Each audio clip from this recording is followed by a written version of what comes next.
SPBU swasta memutuskan batal membeli base fuel dari Pertamina.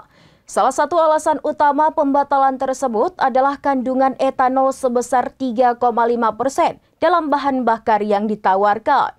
Meski penggunaan etanol sebagai campuran BBM sudah lazim di berbagai negara maju, penerapannya di Indonesia masih menghadapi tantangan teknis dan juga kebijakan. Sebentar Pak Dirjen, Ya. tadi apa yang tidak disepakati terkait jadi sebenarnya etanol, kandungan etanol. karena ada kandungan etanol di kargo pertama, Pak.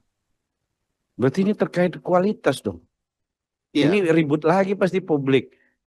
Wakil Direktur PT Pertamina Patra Niaga Ahmad Muktasyar pada rapat dengar pendapat dengan Komisi 12 di Gedung Parlemen Jakarta pada Rabu 1 Oktober menjelaskan kolaborasi pembelian BBM murni impor untuk peritel swasta pekan lalu dibatalkan PT Aneka Petro Indoraya dan PT Vivo Energy Indonesia.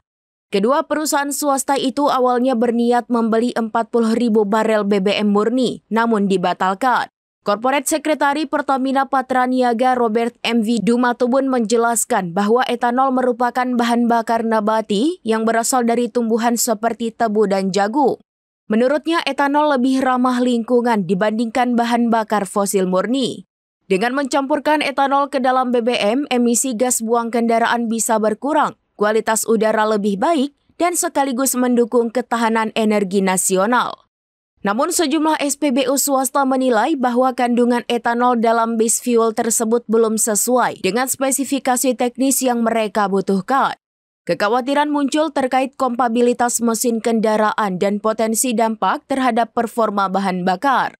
Etanol berasal dari tumbuhan dan ia menyerap CO2 selama masa tumbuhnya, lalu melepaskannya kembali saat digunakan sebagai bahan bakar dan tidak menambahkan CO2 di udara.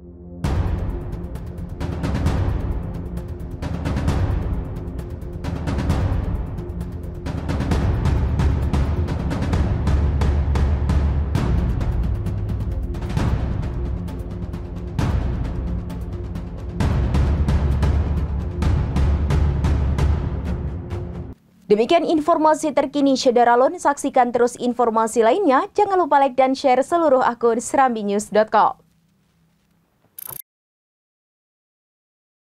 Download Tribun X sekarang. Menghadirkan lokal menjadi Indonesia.